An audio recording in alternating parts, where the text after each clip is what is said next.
रामचंद्र जी के चरण कमलों को हृदय में धारण करूं और लंका का अचल राज्य करूं।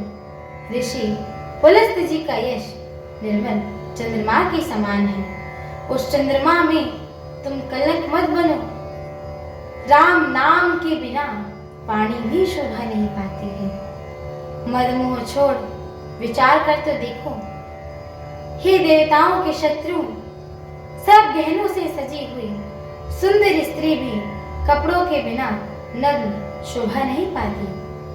राम विमुख पुरुष की संपत्ति और प्रभुता रही हुई भी चली जाती है और उसका पाना न पाने के समान है। जिन नदियों के मूल में कोई जल स्रोत नहीं है, अर्थात जिन्हें केवल बरसात का ही आसरा है, वे वर्षा बीत जाने पर फिर तुरंत ही सूख जाती हैं। हे रावण, सुनो, मैं प्रतिज्ञा करके कहता हूँ कि श्री राम विमुख की रक्षा करने वाला इस जगत संसार में कोई भी नहीं है।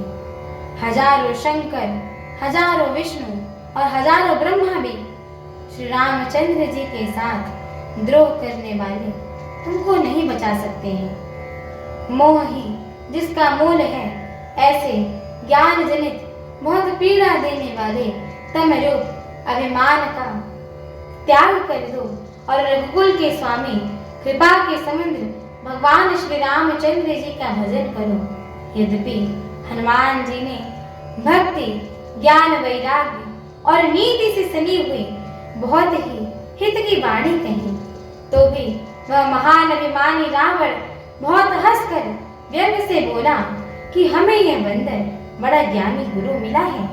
रे दुष्ट, तेरी मृत्यु निकट आ गई है। अधम, मुझे शिक्षा देने चला है। हनुमान जी ने कहा कि इससे उल्टा ही होगा, अर्थात तुम्हारी मृत्यु तेरे निकट आ गई है, मेरे नहीं आई है।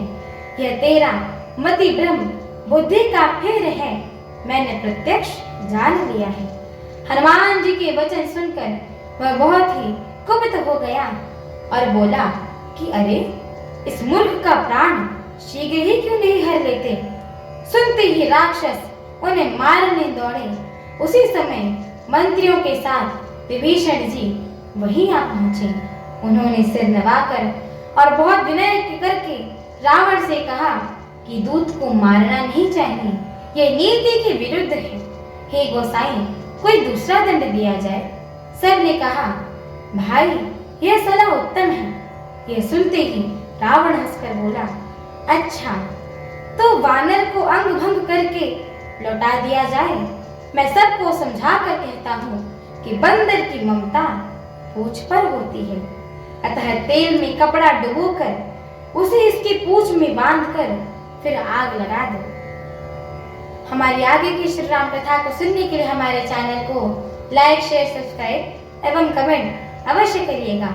एवं आप सभी हरि भक्तों से हम दोनों बहनों का एक छोटा सा निवेदन है कि कृपया आप सभी हमारे श्री रामचरितमानस जी के इस मंगलमय पाठ को पूरा अवश्य सुना करिए, क्योंकि स्वयं परम पूज्यपाद श्रीमद् गोस्वामी तुलसीदास जी महाराज ने कहा है कि जो भी नर नारी, मनुष्य, जीव जंतु एवं पशु पक्षी प्रभु श्री रामचरितमानस जी के इस मंगलमय पाठ को सुनते हैं, गाते हैं, कहते हैं एवं श्रवण करते हैं, उनके जन्म जन्मांतर के सारे पाप नष्ट हो जाते हैं। तो एक बार प्रेम से बोलिए, मर्यादा पुरुषोत्तम प्रभु श्री रामचंद्र की जय हो। जगत जननी माता जानकी की जय हो। लखन लाल की जय हो। अयोध्या धाम की जय हो। तुलसीदास जी महाराज की जय हो। सरयू मैया की जय हो। सत्य सनातन धर्म की जय हो। काशी विश्वनाथ की जय हो। गौरा मैया की जय हो। एक बार प्रेम से बोलिए, बालाजी महाराज की जय हो। हनुमान जी महाराज की जय हो। भारत माता की जय हो। जय श्री सीताराम। जय श्री सीताराम।